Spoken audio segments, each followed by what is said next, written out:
कोलकाता के RG Kar medical hospital में 31 साल की रेजिडेंट डॉक्टर के रेप और मर्डर केस ने पूरे देश को हिलाकर रख दिया है। 14 अगस्त की रात को रिक्लेम द नाइट के प्रोटेस्ट देखने को मिले। हजारों औरतें और लोग सड़कों पर उतरे छोटे बड़े शहरों में जस्टिस की डिमांड करने के लिए। लेकिन इसी रात 40 के करीब गुंडे इस हॉस्पिटल में आकर प्रोटेस्टर्स पर हमला करने लग जाते हैं। प्रॉपर्टी को वैंडलाइज किया जाता है, पुलिस पर भी स्टोन पेल्टिंग करी जाती है और पुलिस को टीयर गैस का इस्तेमाल करना पड़ता है इन गुंडों को भगाने के लिए। कौन ये लोग थे, किस पार्टी से एफिलिएटेड थे, कोई नहीं जानता। लेकिन वेस्ट बंगाल की चीफ मिनिस्टर ममता बनर्जी पर ब्लेम डाला जा रहा है इस रिपीटेड लॉ एंड ऑर्डर के फेलियर के चलते। सबसे बड़ा सवाल यहाँ पर उठ रहा है, देश भर में औरतें आखिर सुरक्षित क्यों नहीं है। इस आउटरीच के बीच एक और ऐसी रेप और मर्डर की खबर आती है उत्तराखंड से, जहां पर एक नर्स अपने घर लौट रही थी हॉस्पिटल से, उसकी हत्या कर दी गई। मुझे दुख इस बात का है कि आउटरीच सिर्फ हफ्ते 2 हफ्ते चलती है और फिर खत्म हो जाती है। औरतों के खिलाफ इस वायलेंस के पीछे की रूट कॉज को कोई एड्रेस ही नहीं करता। इस प्रॉब्लम को अगर हमें सॉल्व करना है तो 3 कारण है जिनकी बात हमें करते रहनी पड़ेगी। पहला, समाज का पेट्रियार्कल माइंडसेट।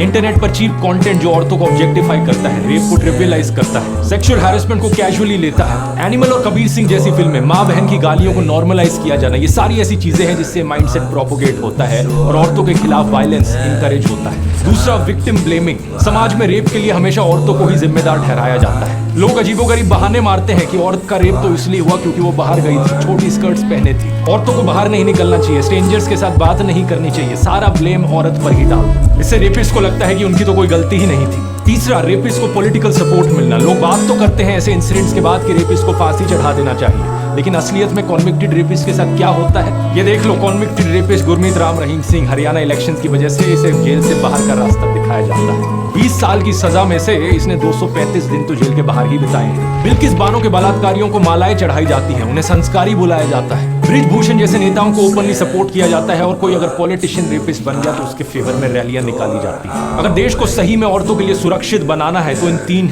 चीजों पर काम करना होगा।